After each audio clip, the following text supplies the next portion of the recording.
भोळी आहेस तू. अपत्य म्हणजे मुलगा म्हणजे तुझा नवरा. हा म्हणजे राजकुमार वाळकेश्वर संस्थांचा वारस होईल. अगं म्हणजे मृत्यूपत्राप्रमाणे सगळं व्यवस्थित जुळून आलं तर ना. बरं मी काय म्हणतोय आत्या, तुम्ही आत्ताच प्रवासातून आल्या, दमल्याही आहे, जरा वेळ आराम करा. या सगळ्या गोष्टी आपण नंतर करू. बरोबर आहे तुझं. फार शीण आलेला आहे मला कसाही प्रवासाचा. थोडा आराम केला की बरं वाटेल मला. चमेली चमेली काय म्हणते बाई? अगं आत्याबाईंना माडीवरच्या रूममध्ये घेऊन जा, त्यांना आराम करायचा म्हणून. चला बाई. बाई साहेब आणि ठेव ती बॅग खाली. चुकलं चला राणी साहेब.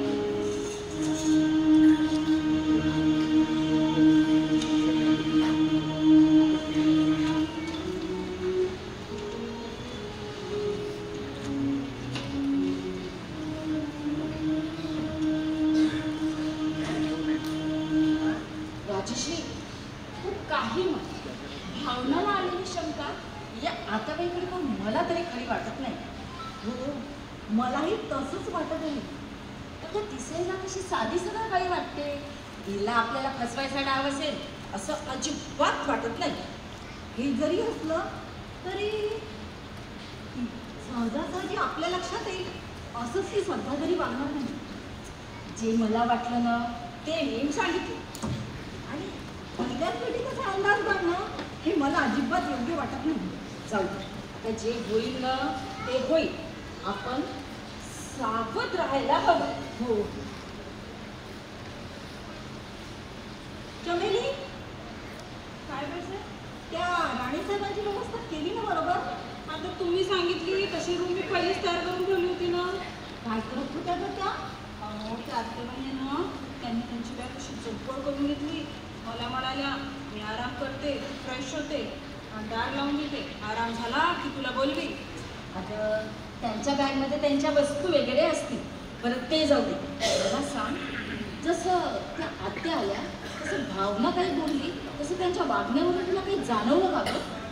आता मला तर काही समजत नाही, पण त्यांना लई बारीक नजरेनं पाहते इकडे तिकडे. बरं त्यांनी तुला काही माहिती वगैरे विचारली का? नाही माहिती वगैरे नाही विचारली. हां पण फोटो पाहिला ना तेव्हा विचारलं, मग मी सांगून दिलं. पण काही पण म्हणा बाई ना जरा कडकच आहे बा. म्हणजे मला नाही कळलं.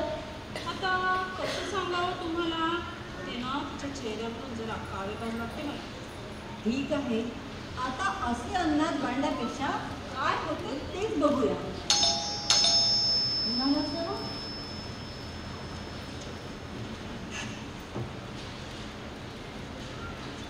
झाले का काम? चालू आहे काही काम? अगं ये आम्ही तुझीच वाट बघत होतो. का बरं? माझं काय एवढं काम? हा आल्यात वाटतं तुमच्या त्या आत्याबाई. अगं ये तुमच्या आता काय म्हणताय? तू माझी बहीण आहे ना आता, मग तुझ्याही आत्या झाल्या ना त्या. हो ती तर मी विसरलेच होते. नाही नाही नाही नाही मला लक्षात ठेवावंच लागलं. पण दिसत नाही ग. आहेत तरी कुठे? आताच ते माडीवरच्या रूममध्ये गेले. तुला यायला जरा उशीर झाला, नाहीतर तुझी भेट झालीच असती. अगं तिची भेट होईलच, तसंही त्या 2-4 दिवस राहतीलच ना. भेट होईल. मीच भेट घेणार आहे त्यांची. म्हणजे अगं आता तुझी नणद आहे ना मी, मग भेटायला नको का त्यांना? बरं ते जाऊ. भावना तू जसं म्हटलं ना की त्या आत्याचा काहीतरी डाव असेल असं त्यांच्या वागण्यावरून काही जाणवलं नाही गं.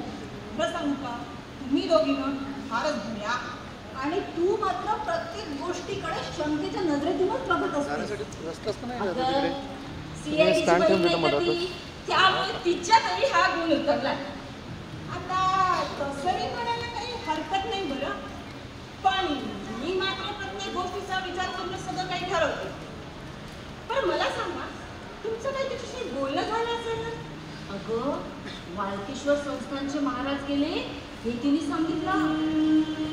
आणखी आमचे पप्पा गेले तरी तिला आत्ताच कळलं.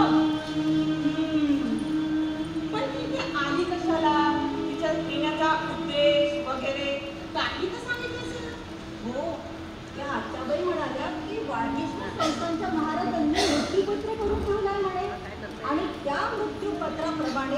दिलीप साहेबांच्या अपत्याला दत्तक घ्यायचं आणि तोच पुढचा वारस राहील असं लिहिलंय म्हणे. अच्छा, एक गोष्ट आत्ता माझ्या लक्षात येत आहे. ती कोणती? मला सांगा, ही जर तुमची आत्या आहे तर तुमच्या वडिलांना तुम्ही दोघीच मुली आहे हे तिला माहिती असायला हवं. आणि जेव्हा हा मुलगा आहे कळाल्यावर तिला काहीच वाटलं नाही. त्यावरनं एकतर तिला तुमच्याबद्दल माहिती नाही किंवा ती खोटी आहे असं मला वाटतं. अगं पण गेल्या 30-40 वर्षांपासून त्यांचे संबंध नव्हते, त्यामुळे आमच्या पप्पांना मुलगा आहे की नाही हे तिला माहीत असायला हवं असं नाही ना. याचा अर्थ तू तिच्यावर पूर्ण विश्वास ठेवतोस. अगं तसं नाही ग, पण मला असं वाटतं. तुला काही वाटू दे ग, पण मला तिला भेटल्याशिवाय माझा तिच्यावर विश्वास बसणार नाही. अगं मग मी त्यासाठी तर तुला इथेच थांबावं लागेल ना. हा, म्हणजे त्या आत्या आल्या आणि त्यांनी विचारलं की तुझी बहीण कुठे आहेस तर आपलं आधीच ठरलंय ना की कॉलेजच्या हॉस्टेलमध्ये राहते म्हणून सांगायचं. आणि तसंही मी तर तिला भेटणारच आहे. तू ना तिला लवकर भेट, म्हणजे तुझी शंका दूर झाली की आम्ही पण थोडे निर्धास्त होईल. तिची काळजी तुम्ही करू नका, मी तिला भेटेल.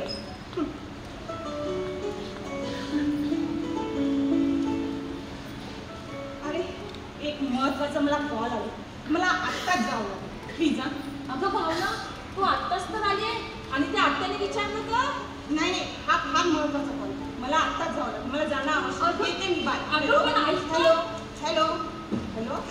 त्या आत्याबाई ना आपल्यासाठी एखादं कोडच आहे असंच मला आता वाटायला लागलं. जाऊ दे ग, तू जास्त काळजी करू नको. आता जे होईल ना त्याला आपण सामोरे जाऊ. आता तेच करावं लागणार आहे. आता कोण आलं ग? चमेली, चमेली, कामाच्या वेळी कुठे जात असते ही?